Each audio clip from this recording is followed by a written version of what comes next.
Ya nosotros habíamos visto el concepto de sucesión. Vamos ahora a abordar el concepto de límite de una sucesión, que es un concepto bastante interesante e importante para esta unidad. Vamos a comenzar dando la definición de lo que se denomina límite de una sucesión. Decimos que una sucesión a su n tiene límite L, lo cual simbolizamos diciendo límite de a su n cuando n tiende a infinito igual L. Si podemos hacer que los términos de a sub n sean tan cerca de L o estén tan cerca de L como querramos, con tan solo elegir n lo suficientemente grande. Ustedes recuerdan posiblemente que nosotros habíamos dicho en la clase pasada que una sucesión es una función cuyo dominio es el conjunto de los números naturales. Y eso significaba que nosotros solamente reemplazábamos los valores de n por enteros positivos, por 1, por 2, por 3, por 4 y así sucesivamente. Sabemos que los naturales representan un conjunto infinito, de manera que yo puedo darle tantos valores como quiera. Bueno, resulta que hay algunas sucesiones que tienen la propiedad de que a medida que nosotros vamos incrementando el valor de n, los términos de la sucesión tienden a acercarse a un número fijo. En ese caso, uno dice que esa sucesión es convergente, o sea, los valores de la sucesión van convergiendo a ese número. Hay otras sucesiones que no hacen eso, es decir, a medida que tú haces que los valores de n se incrementen, o sea, que vayan creciendo, pues los términos de la sucesión no se acercan a ningún valor. En ese caso uno dice que la sucesión es divergente. Esto es básicamente lo que nos dice esta definición. O sea, una sucesión es convergente si a medida que los valores de n van creciendo, o sea, van tendiendo a infinito, pues los términos de la sucesión se van acercando a un valor y podemos acercarnos a ese valor tanto como querramos con tan solo elegir los valores de n lo suficientemente grandes. Eso lo vamos a ilustrar con varios ejemplos. Nosotros, por ejemplo, queremos saber si la sucesión a su n que estamos mostrando es convergente o no. Para eso lo que hacemos es buscar el límite en el infinito de su término general. Vamos a buscar el límite cuando n tiende a infinito de a su n. Es decir, el límite cuando n tiende a infinito de esto que está acá. Se puede ver que si n tiende a infinito, entonces el denominador va a tender a infinito. Para que comprendamos un poquito mejor esta idea, vamos a asumir infinito como si fuera un número muy grande, aunque no lo es, infinito no es un número. Vamos a suponer, por ejemplo, que tenemos aquí debajo esa n que tiene infinito, digamos que sea 1000 millones. Cuando se eleve al cuadrado ese número tan grande, pues va a ser mucho más grande todavía. De manera que el denominador va a tender a ser un número enorme. Como n tiende a infinito, el denominador tiende a infinito. Ahora, ¿qué pasa cuando nosotros tenemos un número en el numerador que no es cero y tenemos un número que tiende a infinito en el denominador? Vamos a analizar este ejemplo para que veamos cómo se comportan estos cocientes. Vamos a suponer que tenemos 4 sobre 10. Esta división es 0.4. Si nosotros dejamos el mismo numerador 4, pero hacemos que el denominador crezca un poco más, digamos 100, el cociente nos da 0.04. Si nosotros dejamos el mismo numerador, pero hacemos que el denominador crezca un poco más, digamos 1000, entonces fíjense que tenemos 0.004. Creo que tengo un 0 de más ahí. Lo voy a corregir porque tengo un 0 de más. Pero la idea es la siguiente. Cuando el denominador se incrementa, fíjense que el denominador cada vez es más grande, el cociente se hace cada vez más pequeño. Fíjense que aquí tenemos 0.4, 0.04, 0.004. Si nosotros hubiéramos colocado aquí debajo 1.000.000, entonces el cociente tuviera ya 6 ceros iniciales antes de llegar a ese dígito 4. ¿Qué quiere decir eso? Cuando el denominador se incrementa, o sea, el denominador en este caso tiende a infinito, si el numerador es constante, un número, entonces el cociente tiende a cero. O sea, a medida que el denominador va creciendo, esos cocientes se hacen cada vez más pequeñitos.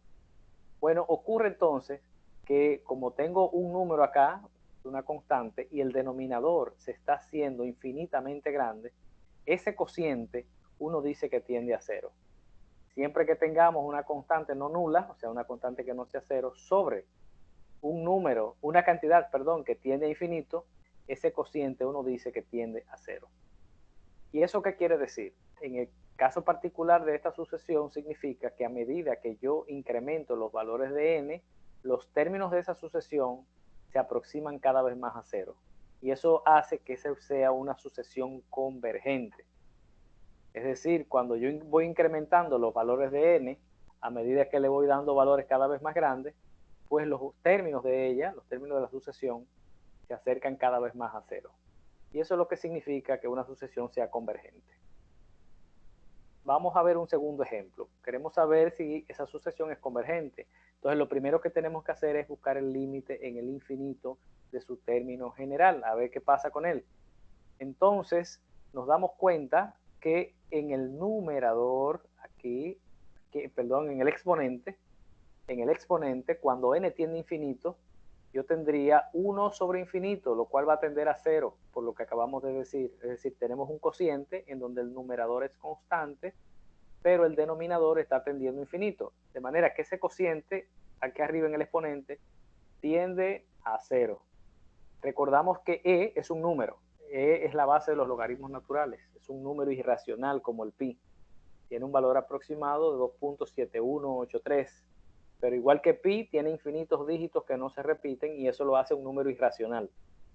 Pero para nosotros lo que nos interesa es saber que e es un número, como pi. Entonces, yo tengo un número e elevado en este caso a la 0 porque ese límite en el exponente tiende a 0. De manera que finalmente nuestro límite es e a la 0. Y eso es igual a 1. Recuerden que una cantidad no nula elevada a la 0 es igual a 1. Como nos ha dado una constante, eso significa que esa sucesión también es convergente y tiene la misma interpretación que la anterior. Es decir, a medida que nosotros vamos calculando términos de esa sucesión, esos términos tienden a aproximarse cada vez más a 1. Eso es lo que significa que su límite sea igual a 1. Miren qué pasa con esta sucesión. Si nosotros le damos un vistazo y antes de hacer cualquier cálculo ni nada de eso, si nosotros evaluamos algunos términos de ella, nos vamos a dar cuenta de un comportamiento que tiene la misma. Si nosotros le diéramos el valor, por ejemplo, de 1, el primer término, ¿verdad? Sería el primer valor que podemos dar a n, pues nos damos cuenta de que tendríamos 1 más menos 1, lo cual daría 0. Si yo le doy a n el valor siguiente, o sea 2, este menos 1 quedaría al cuadrado entonces, y daría 1 positivo. Se sumaría con este y tendríamos 2, porque sería 1 más 1. Si le doy a n el valor siguiente, que sería 3, menos 1 al cubo sería menos 1. Se sumaría con el 1 que está acá y me daría 0. Cuando le doy el valor siguiente, que sería 4, pues esto sería menos 1 a la 4, lo cual me da 1 positivo. Sumado con 1, pues me daría 2. Nos damos cuenta entonces que en este caso los términos de esa sucesión comienzan a oscilar entre 0 y 2. Más específicamente, cuando yo le dé a n un valor impar, digamos 1, 3, 5, 7, cualquier valor impar, el término correspondiente pues me va a dar 0. Sin embargo, cuando yo le dé un valor par, digamos 2, 4, 6, 8, cualquier número par, pues entonces voy a tener en el término correspondiente lo que voy a tener es 2. En resumen, ahí estoy mostrando algunos términos. Para los números impares tengo 0. Para los números pares, o sea, para los valores de n pares me refiero, pues tengo 2. Esa sucesión entonces se puede ver que no se acerca, o sea, sus términos no se acercan a ningún número. Esos términos lo que hacen es oscilar entre 1 y 2. En ese caso, uno dice que el límite de la sucesión no existe y esa sucesión, por tanto, es divergente. Es decir, los términos de ella no se están aproximando a ningún valor. Vamos a ver otro ejemplo de sucesión y de límite de una sucesión. Nosotros queremos saber si esa sucesión que estamos mostrando es convergente o divergente. Para eso tenemos que buscar, como siempre, el límite de la misma. nos damos cuenta que si nosotros hacemos que n tienda a infinito, tanto el numerador como el denominador van a tender a ser valores muy grandes. O sea, el numerador va a tender a infinito y el denominador también. Eso es porque si n es muy grande, ¿verdad? Si n es infinito o tiende a infinito, estos términos todos, al sumarse, pues tienden a infinito. Cuando eso ocurre, uno dice que ha ocurrido una forma indeterminada. Nosotros no podemos dar una respuesta de inmediato. Si el numerador y el denominador tienden a infinito, ha ocurrido una forma indeterminada. Y no es la única forma que puede ocurrir. Hay otras formas indeterminadas. Ustedes quizás recuerdan de cálculo 2 que 0 sobre 0 es una forma indeterminada, infinito menos infinito, 0 por infinito, 1 al infinito, 0 a la 0. Siempre que estamos estimando el límite o buscando el límite en una función, que es el caso, estamos buscando en este caso el límite en el infinito, y ocurre una de estas, uno dice que ha ocurrido una forma indeterminada. No podemos nunca dejar eso como respuesta para un límite. Si ocurre una de esas formas, significa que tenemos que hacer algo más para determinar si el límite de la función existe o no. En nuestro caso, esta sucesión corresponde a un tipo de función muy especial que se denomina función racional. Una función es racional cuando tenemos tanto en el numerador como en el denominador un polinomio. Y si tengo un polinomio, eso implica que la variable, que en este caso es n, ni está afectada de exponentes negativos, ni fraccionarios, ni tampoco está bajo radicales. ¿Verdad? Tampoco serían funciones, digamos, trigonométricas, trascendentes, ni nada de eso. Esto es una función de tipo racional por esa razón. Tenemos un polinomio tanto en el numerador como en el denominador. Bueno, una estrategia para hallar en el límite en el infinito de una función racional es dividir todos los términos de la expresión, todos los términos aquí, entre la potencia más alta que veamos en la función. Podemos utilizar la potencia más alta del denominador o la potencia más alta en términos generales. En este caso, la potencia más alta sería n2. Así que nosotros, para fines de hallar ese límite, lo que vamos a hacer es que vamos a dividir cada término, tanto los del numerador como los del denominador, lo vamos a dividir entre n cuadrado. ¿Por qué entre n cuadrado? Porque es la potencia más alta que tenemos en la función. Una vez hecho esto, fíjense que tenemos aquí 8n cuadrado entre n cuadrado, 3n entre n cuadrado, 2 entre n cuadrado, y lo mismo debajo. Lo que vamos a hacer es simplificar. Vamos a simplificar, si nosotros vemos el primer término, n cuadrado con n cuadrado se cancela. En el segundo término del numerador, esa n que está arriba se cancela con una de las dos que están abajo, por tanto queda una abajo. En el término número 3, pues no hay simplificación, por eso lo mantenemos igual. En este caso, las n2 se cancelan, por eso queda 2. Aquí queda entonces 7 sobre n, porque esa n se cancela con una de las dos que están debajo. Y del término 3, pues no tiene simplificación. Ahora, hacemos que n tiende a infinito y miramos qué pasa. Nos damos cuenta que estos términos, como sería 3 entre infinito, 2 entre infinito, 7 entre infinito, 4 entre infinito, pues estos términos tienden a 0, por la razón que dijimos ahorita. Si yo tengo una constante en el numerador y el denominador tiende a infinito, pues en el límite ese cociente tiende a 0. De manera que podemos señalar que solamente nos va a quedar, cuando hagamos que n tiende a infinito, pues el 8 y el 2. Y eso sería 4. Fíjense que nos ha dado una constante el límite, nos dio un número. Y eso significa que a medida que los valores de n van creciendo en esta sucesión, pues esos valores tienden a acercarse a 4. Podemos decir entonces que esa sucesión es convergente. Repito entonces, si tengo una función de tipo racional, y racional significa que tiene un polinomio en el numerador y un polinomio en el denominador, pues para estimar el límite en el infinito, lo que hacemos es dividir tanto el numerador como el denominador entre la potencia más alta que encontremos en la función o la potencia más alta del denominador que también funciona. Veamos un ejemplo más respecto de esto. En este caso, la potencia más alta que tenemos es n5. Nosotros queremos determinar el límite en el infinito de a sub n. Esto es a sub n. Entonces, Buscamos el límite en el infinito dividiendo cada término de la expresión entre n5.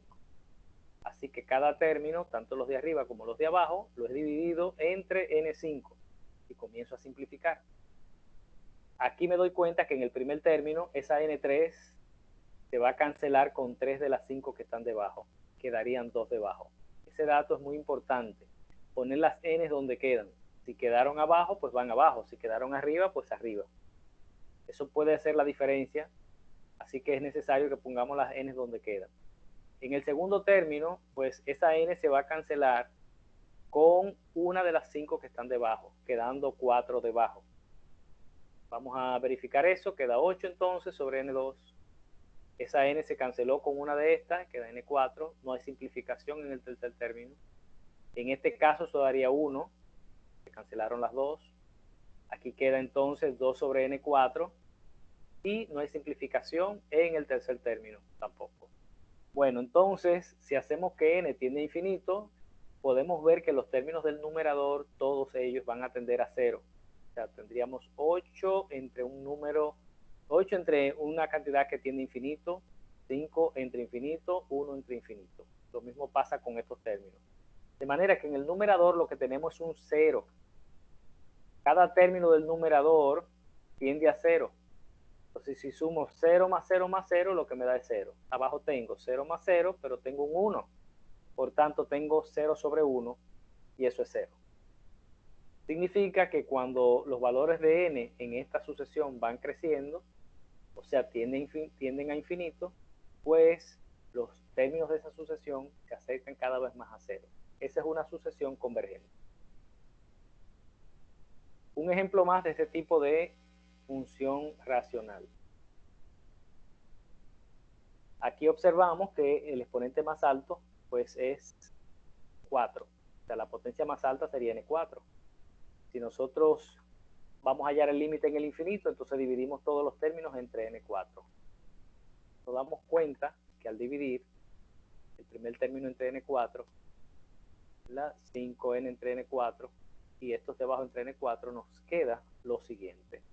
Estos dos términos, estas dos n se cancelan, n4 y n4. En este caso, tengo 5 sobre n3 porque n se cancela con una de las 4 que están debajo. Aquí nos quedaría 1 sobre n4, o sea, se canceló n3 y nos queda solamente una n debajo. Vamos a corregir ese errorcito porque no queda n4, sino n.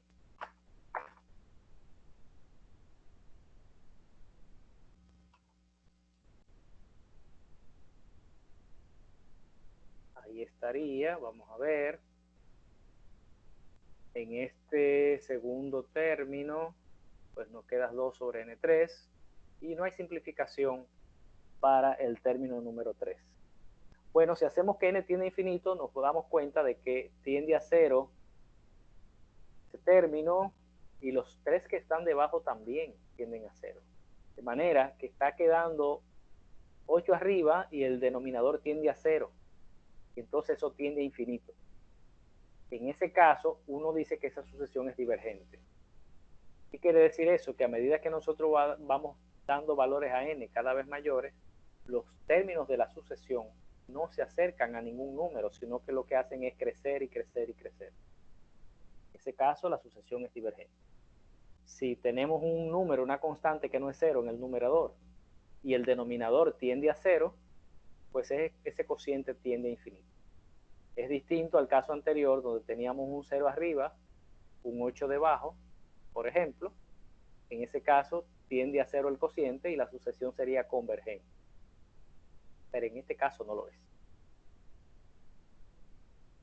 Hay un atajo para hallar el límite en el infinito de las funciones racionales. Las funciones racionales, recuerden que son los últimos 3 ejemplos que vimos, que son los que estamos resumiendo en este caso. La primera función racional tiene la característica de que el polinomio que está en el numerador y el polinomio que está en el denominador, pues son del mismo grado.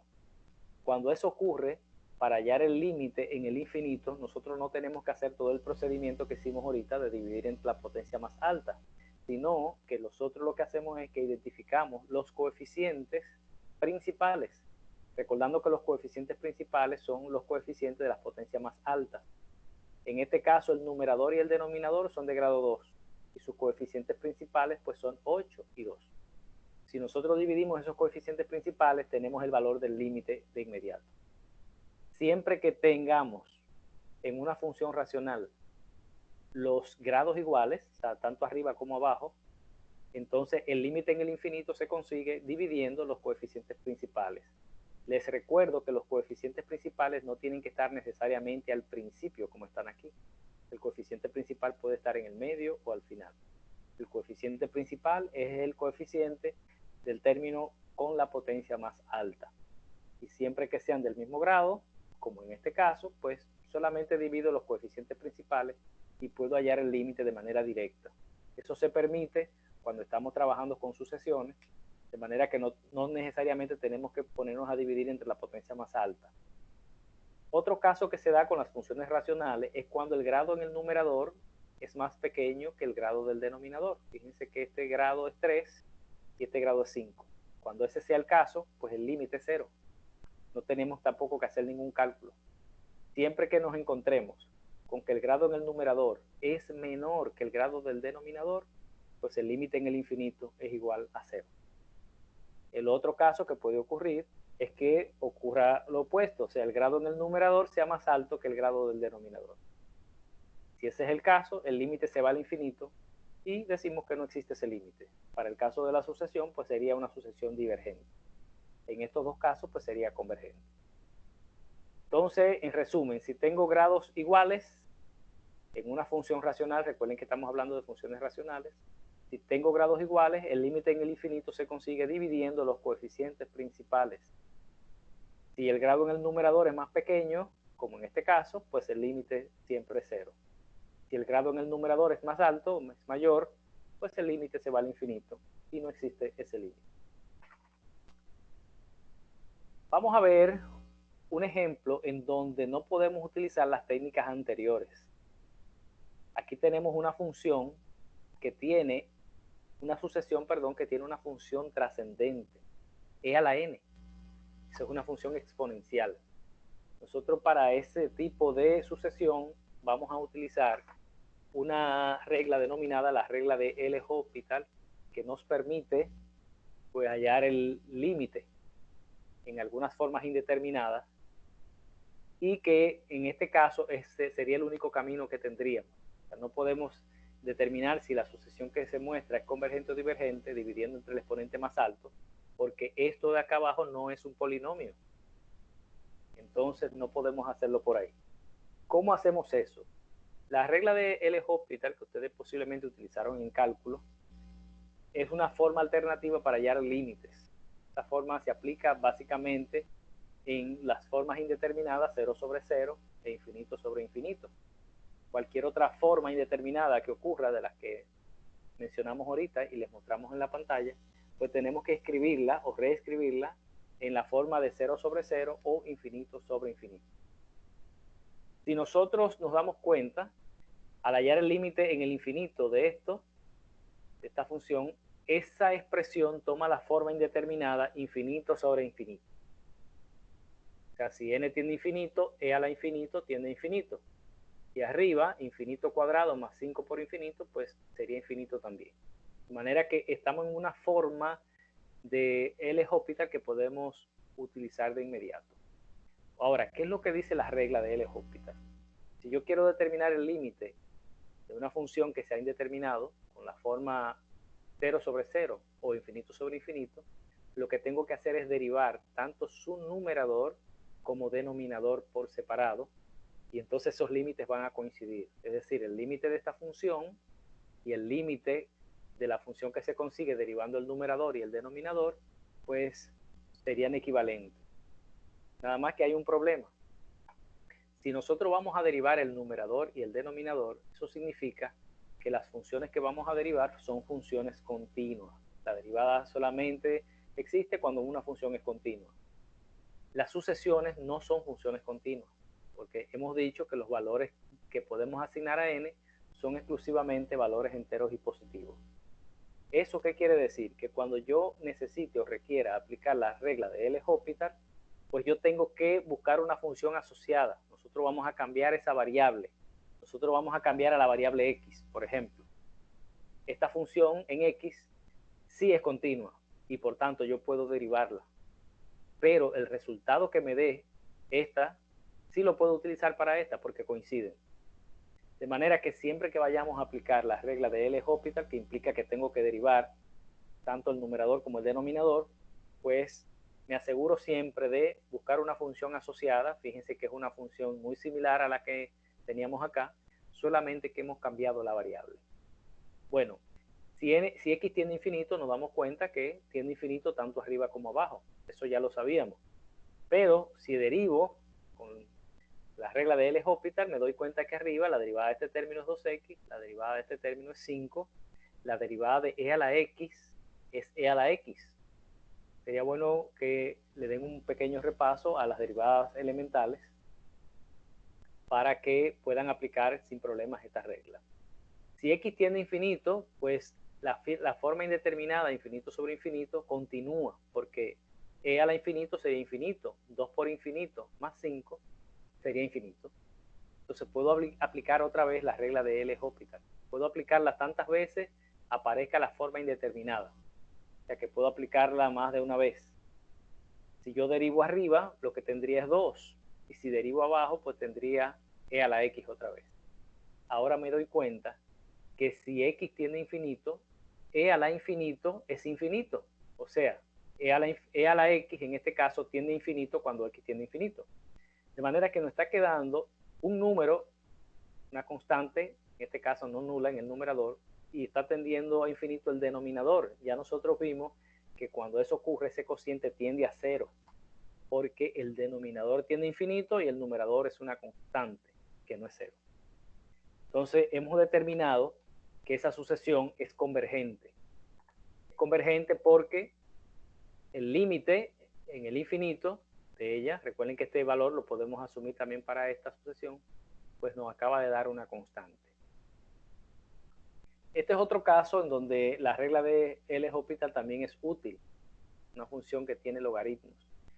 Entonces vamos a buscar el límite en el infinito, nosotros vamos a buscar una subfunción asociada, simplemente vamos a cambiar a n por x para poder derivar. Recuerden que la derivada de una función logarítmica, cuando se trata de la función logaritmo natural, pues se consigue derivando el argumento de la función y dividiendo entre el mismo argumento. Es decir, la derivada de 2x, en este caso es 2, y como tengo que dividir entre el mismo argumento, pues divido entre 2x. Aquí haría lo mismo en el denominador. Derivada de 5x, que es 5, y divido entre el mismo argumento, que es 5x. Repito entonces, este logaritmo lo vamos a derivar. Para derivarlo, pues derivamos el argumento, tenemos 2, y dividimos entre el mismo argumento. Lo mismo ocurre en el denominador. Tengo argumento 5x, su derivada es 5, y divido entre el mismo argumento. Fíjense que cuando se deriva una función logarítmica, no aparece la palabra logaritmo por ningún lado, porque la regla de derivada de la función logarítmica, en este caso logaritmo natural de 2x, es derivar el argumento y dividir entre el mismo argumento. Bueno, antes de pasar al límite, nosotros vamos a simplificar un poquito esta expresión, vamos a efectuar la división, podemos hacerla de la manera rápida, multiplicando los extremos. 2 por 5x son 10x, y estos dos que están acá, pues también son 10x. Si nosotros dividimos 10x entre 10x, eso da 1, y el límite cuando n tiende infinito de 1, pues es justamente 1. Fíjense que hemos conseguido un número y por tanto esa sucesión es una sucesión convergente.